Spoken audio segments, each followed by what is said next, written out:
I think I found something new in regards to goalies for NHL 20, guys. Today's video, I'm going to show you some things that I've noticed with the new aggression system being implemented for NHL 20. If you remember a previous video I did about a couple weeks ago, I was speaking with gameplay developer Ben Ross from EA in regards to goalie and their aggression stat. In NHL 19, as goalies got better, the 99s came out, things like that, aggression scaled with them because it's a stat, but it's actually supposed to work like a trait. So just because a goalie has 99 aggression doesn't mean that's a good thing. It impacts how he plays and how aggressive he is. Whereas the actual intention of it, like it is now in NHL 20, if they're a less aggressive goalie, they'll stay back in their net. They won't be so at the top of their crease. They will, stay in tight. That'll help with cross ice one-timers and deking and things like that. And I finally found a goalie to try it with, and I found some interesting results. So let's jump into it. So everyone knows the meta as far as goaltenders go. Guys like DUBNYK, they're 6'6". Look at his aggression stat, 83. Ben Bishop, 84. Carey Price, if you go and look at that, is also an 84. And John Gibson over here, again, another big goalie, a lot of people's favorite, 83 overall. So I remember having this discussion with Ben Ross, and I was like, well, what if there's one that has this a lot smaller? Guys like Bernie Perron, again, he's a little bit smaller, 90 overall aggression, always plays the top of his crease, wasn't really having success with him. And then I thought about Sean Burke.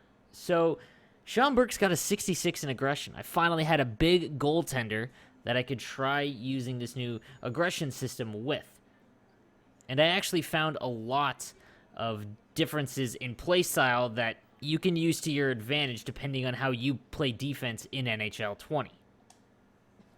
So let's start with how far back he sits in the net, which can be kind of a disadvantage for short side wristers. But when it comes to cross ices and things in tight, he's really close and not really moving. You'll see here that he doesn't really get out of the way. Whereas I'm playing Carey Price, who's kind of more aggressive. And look how, because he plays at the top of his crease, plays like that are just an easy tap in. You'll see on this one as well, guy drives in tight, passes it over, but he stays so close and tight that because he has low aggression that, it works well. Whereas, again, here you deke in tight, the goalie is so aggressive, over 84 for Price, and I'm able to just roof it. Another play here sends it across because Burke doesn't come and play at the top of his crease very often, and he stays in real tight. Those cross ices are a lot harder to score on. So, again, those are just some kind of examples that I've noticed so far while playing with him. But where I saw the biggest difference was on breakaways and how he played them. So the meta is kind of quick, deke, in tight. And in this play, again, he does a normal goal that goes in quite often. And Burke doesn't really move or, play aggressive at all. So he just kind of stays with him inside the net. It's just something that, I thought was interesting. And as I played more and more with him, I found that my play style worked a lot better because I cover the short side wrister really well because he plays back at his end a little bit. But the cross ice players are the ones that kind of burn me. And Burke was defending them a lot better than some of the more aggressive goalies that I had been using.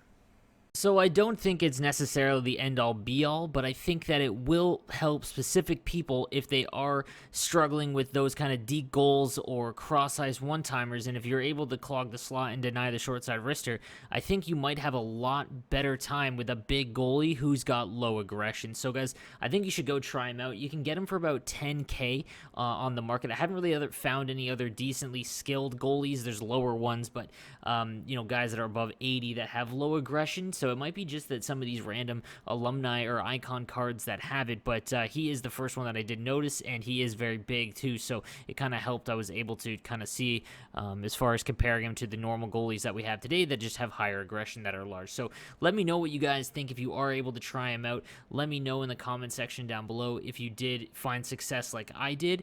I'd love to hear it. So guys, if you liked the video, please give it a like, and if you do like the content, please subscribe. It does help me out quite a bit. You guys have a good one.